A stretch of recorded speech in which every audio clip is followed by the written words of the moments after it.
John Peel asks, is there a recession coming? A lot of economists say yes. I think we're going to have to see. I haven't talked to any economists, and through my work here at the Council on Foreign Relations, we have a lot of great economists here. I read a lot. I talk to other economists outside in New York, and nobody is really excited about these tariffs.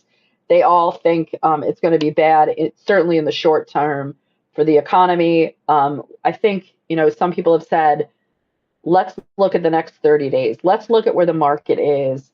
If these tariffs stay in and the market stabilizes and you see countries, try to make a deal with Trump, maybe it's not the tariffs that he imposed on them, but some kind of deal, then things may even out. If people are going to stand firm, there's going to be some kind of trade war, there could be a recession. What does that mean for us? It's more higher prices, unemployment will rise, inflation will rise, and I'm not an economist, but is there a recession coming? I think it's too soon to tell, but by Labor Day, I say economists say we should probably know, but certainly we'll watch the markets in the next 30 days, and that might give an indication. President Trump, in his first term, watched the stock market like a hawk. He would make policy based on where the stock market was at any given day. Now he's saying he doesn't care. Why is that?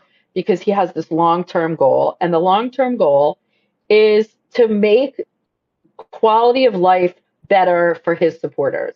And, at one point, the Democrats had the working class. They were the party of the working class. I think you can honestly say that now this MAGA movement and the Republicans are the party of the working class. And if you can see the average median income for, Americans improve, then you might see less of this kind of populism and stuff. But it's really about how do you make quality of life? How do you make things better for Americans? One of the problems with that is our market doesn't seem to want to reward Americans to buy a house or to have a well-paying job. And this is what Trump is trying to address. I think, sometimes my friend Danny Pletka, who is at the American Enterprise Institute, and I encourage you to watch her, to look at her Substack and follow her podcast called What the Hell for a really good conservative take.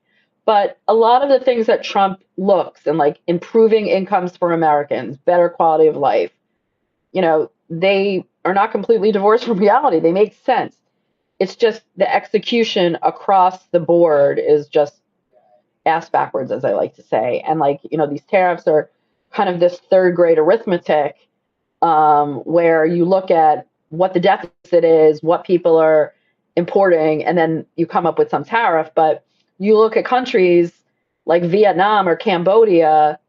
Cambodia is one of the poorest countries in the world, and now it has a 49% tariff from the United States. So, I think, the desire to make quality of life and the economy better for Americans, very important, but we're going to need allies to do that. And we're also going to need, a longer term to kind of get this industrial base going.